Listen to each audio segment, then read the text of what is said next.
नमस्कार दोस्तों, स्वागत है आपका हमारे चैनल पर। आज हम आपके लिए ऐसे शिक्षक का इंटरव्यू लेकर आए हैं जो मेरे गुरु भी रह चुके हैं और इन्होंने अपना पूरा जीवन शिक्षण को दिया है। इनके बारे में हम लोग बहुत चीज़ें जानेंगे। उससे पहले मैं आपको इनका एक इंट्रोडक्शन देना चाहता हूँ। इनको ब्लॉक लेवल से लेकर इंटरनेशनल लेवल तक बहुत सारे अवार्ड्स मिले हैं। सारे अवार्ड्स को मैं आपको नहीं बता सकता, लेकिन मैंने यहाँ पर कुछ लिस्ट बना के रखे हैं। उसके मुताबिक मैं आपको इनके कुछ अचीवमेंट्स बताता हूँ। तो इनको नेशनल लेवल पे कौन से अवार्ड मिले हैं? एनसीईआरटी की तरफ से Jawaharlal Nehru national science maths and environmental exploration award मिला है, जो कि 2014 और 2015 में लगातार मिला था इनको। इंटरनेशनल अवार्ड्स में क्या मिला है? रोड्स इंस्पिरेशनल एजुकेटर का अवार्ड मिला है, जो कि 2016 में मिला था। ओके, ये अवार्ड जो है ऑक्सफोर्ड यूनिवर्सिटी देती है, जो कि यूनाइटेड किंगडम में है।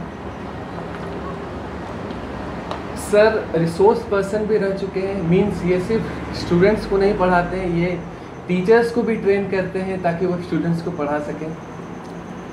सो JCRT एंड CEDPA की तरफ से जो एजुकेशनल प्रोग्राम चलता है, एडोलसेंस एजुकेशनल प्रोग्राम, उनके ये रिसोर्स पर्सन रह चुके हैं।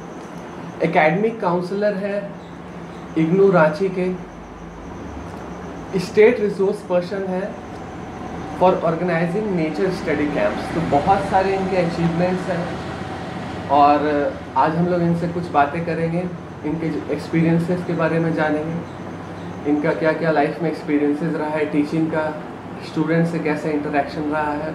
तो चलिए शुरू करते हैं। नमस्कार sir. Thank you Shubham ji. आज आपसे मिलके खुशी हुई। हम लोग बहुत दिनों के बाद एक लंबी बातचीत कर रहे हैं और आप आज से 10 साल पहले पढ़ते थे, आते थे हमारे पास, और एक आप बहुत ही अच्छे स्टूडेंट थे, जीनियस स्टूडेंट थे, और आपको पढ़ा के बहुत ही आनंद आता था। आपके बैच के प्रायः सभी बच्चे अच्छे थे और आज संयोग से हम लोग मिले हैं कुछ बातचीत करने के लिए। आपको बहुत बहुत धन्यवाद। चलिए हम लोग शुरू करते हैं। क्या आप जानना चाहते हैं मेरे बारे में? सर सारे व्यूअर्स के लिए मैं ये इंटरव्यू बना रहा हूँ, तो सर मेरे पास कुछ क्वेश्चन है सर, पूछिए। मैं पूछना चाहता हूँ सर। कुछ जैसे पहला क्वेश्चन है, आपका एक्सपीरियंस लाइफ टाइम टीचिंग का कैसा रहा है?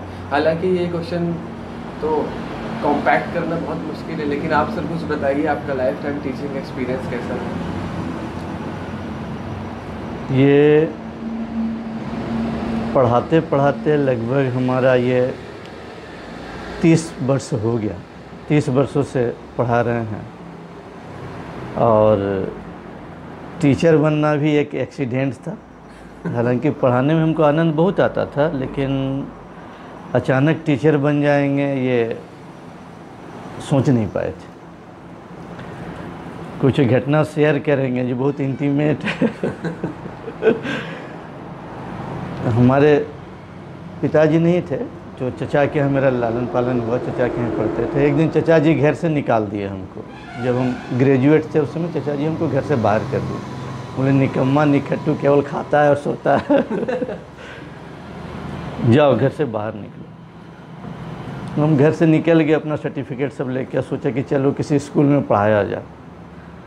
तो लखी कुंडी में एक स्कूल था, उसमें एक फादर उस स्कूल को चलाते थे। गुहिया जोड़ी में भी वो फादर थे, नाम भूल रहे हैं, बहुत पहले की बात है। तो उनसे मुलाकात नहीं हुई। तो हम विद्यालय में पूछे कि इस विद्यालय को और कौन चलाता है? बोले विद्यालय के सचिव हैं। तो हैं? तो बोले नहीं है, कुरुआ गांव में उनका घर है। तो कुरुआ गांव उनके घर गए तो पता चला कि वो कमिश्नर ऑफिस में काम करते हैं। कमिश्नर ऑफिस गए, उनसे मिले, बोले कि हमको आपके विद्यालय में शिक्षण कार्य करना है। तो बोले तुम अंग्रेज़ी जानते हो? बोले हाँ जानते हैं, इंग्लिश क्यों नहीं जानेंगे। ठहरो। उसके बाद वो गए और आधे घंटे के बाद आए, बोले चलो तुम्हारा इंटरव्यू होगा।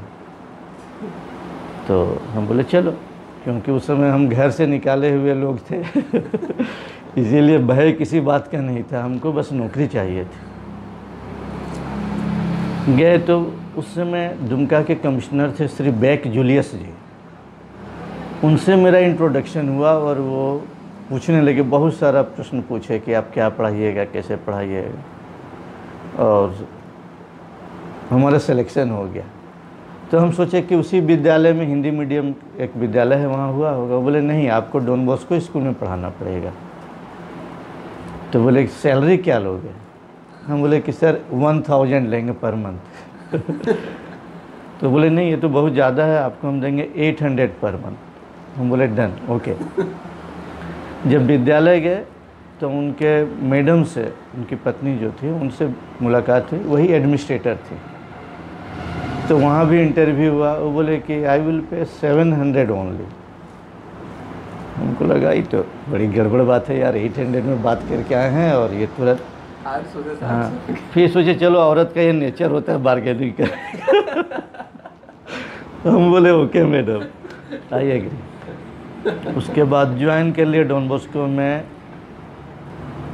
89 में हम ज्वाइन कर लिया और 89 से 2004 तक हम वहाँ पढ़ाते रहे रेगुलर। हालांकि उसके बाद भी विद्यालय को हम लगातार मदद करते रहे। जब भी हमको खाली समय मिलता था विद्यालय में हम मदद करते रहते थे। वहाँ के एजुकेशनल एडवाइज़र थे, बुक लिस्ट बनाना और विद्यालय को चलाना, कैसे टीचिंग होगा, ये सब हम गाइड वहाँ करते रहे।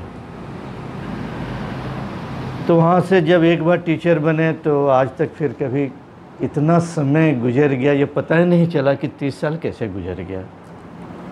30 साल हो गए। 30 साल लगभग पढ़ाते हुए, इतना लंबा समय। लेकिन मेरे नेचर में एक चेंज आ गया, हम कभी बड़ा नहीं बन सके हमारी उम्र लगभग 60 वर्ष हो गई, लेकिन बच्चा ही रह गया। बच्चों को बड़ा के बच्चे बच्चों की तरह सोचना, उन्हीं के बारे में सोचना, उसी तरह अनुभव करना, जीवन को कभी सीरियसली नहीं लेना, जो भी हो रहा है ठीक ही हो रहा है, यह नेचर में शामिल हो गया हमारे। कमाल की बात है। और 30 साल में बहुत सारे अनुभव हुए, बहुत अच्छे अनुभव भी, बहुत बुरे अनुभव तो नहीं हुए। कुछ ऐसा लगा कि दुर्घटना घट जाएगी। जैसे एक लड़का था, उसका भी नाम संयोग से शुभम ही था।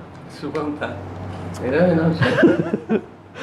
वो क्या किया, एक बार लेबोरेटरी में लिटमस पेपर चुरा लिया। अच्छा। और लिटमस पेपर चुरा के और पैंट में मोड़ लिया। और ऊपर में हम लोग का लेबोरेटरी था, वो नीचे आ रहा था, तो सीढ़ी पर वो अपने फ्रेंड को वो लिटमस पेपर निकाल के देने लगा।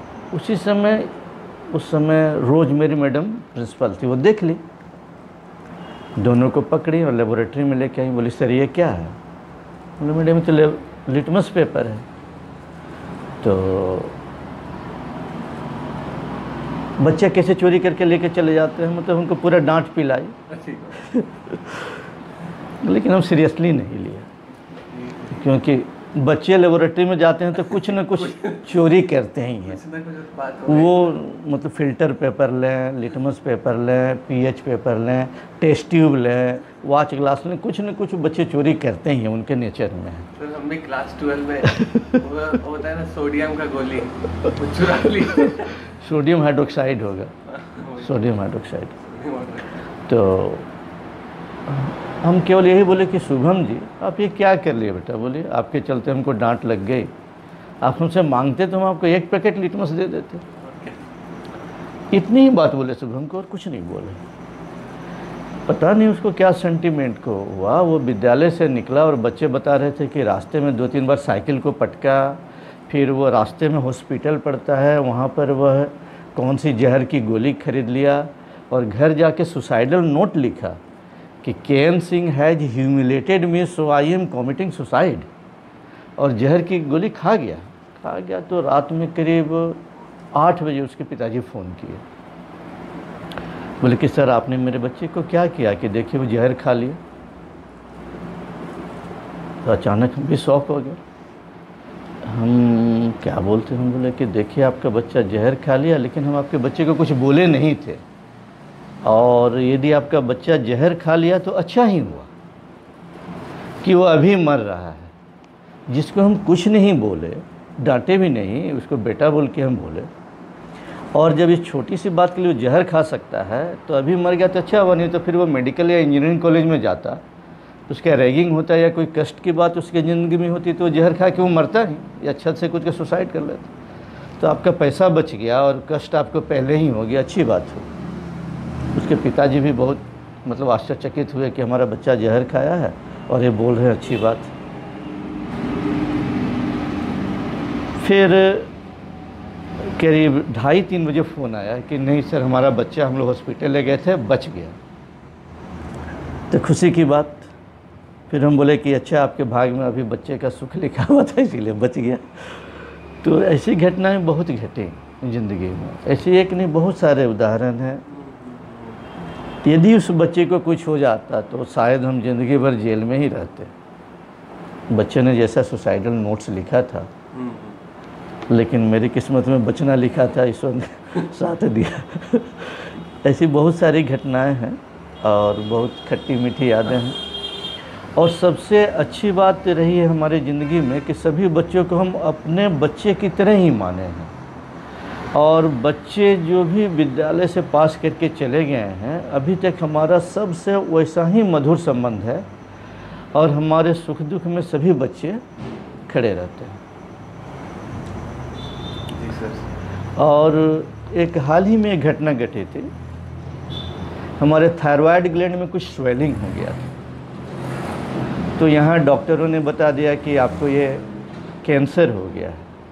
मन में कुछ घबराहट हुई।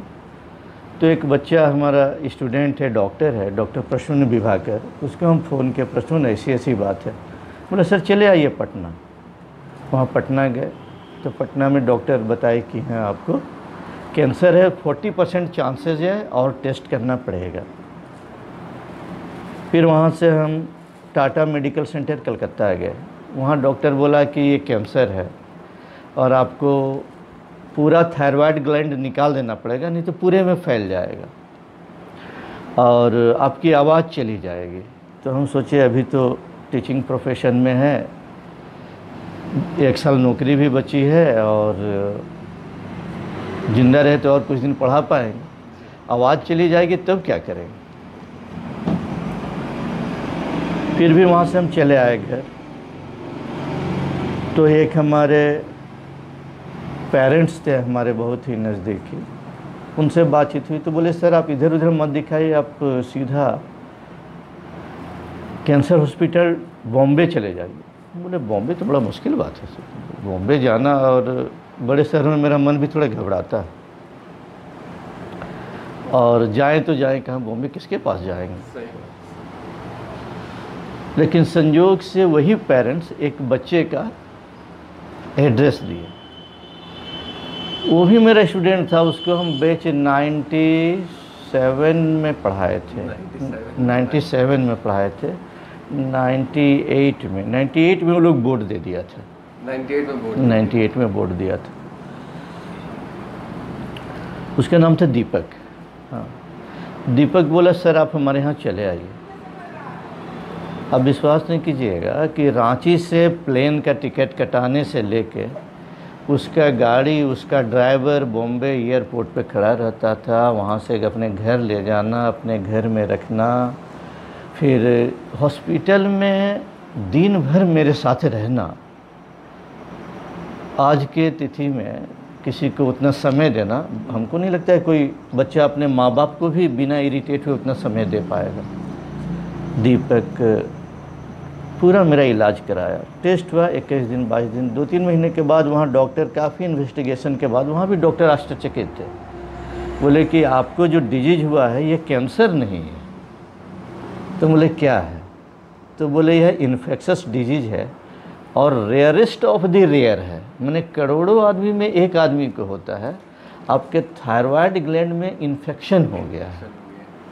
तो हम बोले किस चीज़ का इन्फेक्शन? बोले तो आपको जो स्पेशलिस्ट है उसको दिखाना पड़ेगा।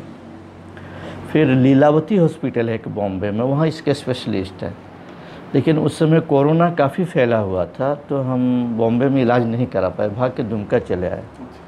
फिर पता चला कि दिल्ली में एक डॉक्टर हैं जो इसके स्पेशलिस्ट हैं, तो उनका इंटरनेट से हम पता लगा। संयोग से एक स्टूडेंट आतिश वहाँ मेरा रहता है, वहाँ पर एडीएम है, उसको फ़ोन किया तो बोला सर चले आइए।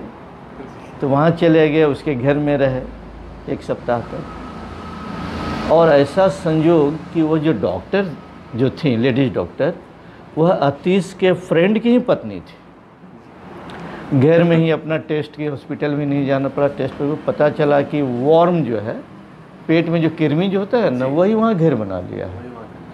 और सिंपल दवा एल्बेंडाजोल खाए 21 दवा, और 1-2 महीने में ठीक हो गई बीमारी। 170 रुपये की दवा में सारी बीमारी ठीक हो गई। तो हम यह याद करते हैं कि जिन बच्चों को हम 70, 97, 98 में पढ़ाए, उनसे भी हमारा संबंध उतना ही अच्छा है, क्योंकि बच्चों को हम क्लासरूम में नहीं पढ़ाते थे।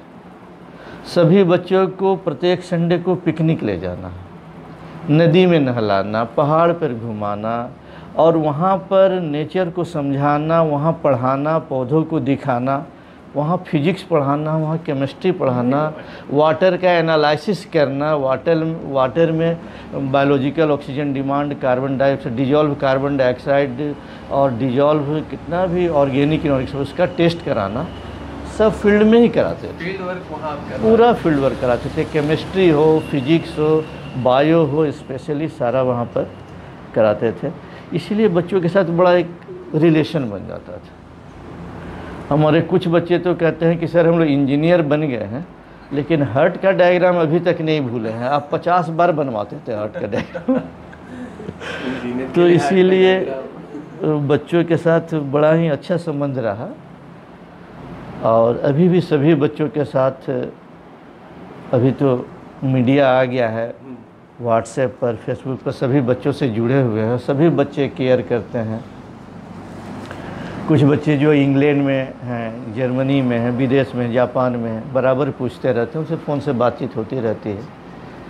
और ईश्वर की दया है, सरस्वती की कृपा है कि हमको अच्छे बच्चों का पढ़ाने का मौका मिला है, बहुत जीनियस बच्चों को पढ़ाने का मौका मिला है। यही छोटी सी कहानी है। एक्सपीरियंस अगर हम लोग जानना चाहें तो सर मैं वीडियो भी नहीं बना पाऊंगा, इतना एक्सपीरियंस होगा सर के पास। ओके, सो सर मेरे पास कुछ और क्वेश्चंस हैं जी। तो मैं जो बायोलॉजी पढ़ाना चाहता हूँ, मैं अभी कुछ साल पहले ही पढ़ाना शुरू करा हूँ, तो बायोलॉजी एज ए सब्जेक्ट आप उसको कैसे एक्सप्लोर करते थे, आप कैसे उसको पढ़ाते थे, आप मुझे कुछ बताएंगे तो अच्छा रहेगा तो मेरे लिए भी। बायोलॉजी तो लाइफ साइंस है, लिविंग साइंस है, इसको पढ़ाना भी बड़ा लिविंग होना चाहिए।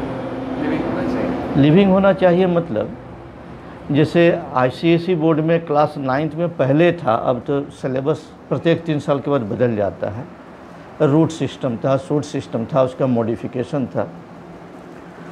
तो क्लास में आते हैं, लेक्चर देके चले जाते हैं, बच्चों को इफ़ेक्टिव नहीं होता है। रूट सिस्टम ही पढ़ाइए तो सिंपल बच्चों को एक्सपेरिमेंट भी कराते चलिए। जैसे जाके 2 प्लांट उखाड़ के लाए, जिसमें एक फाइब्रस रूट है, एक टेप रूट है।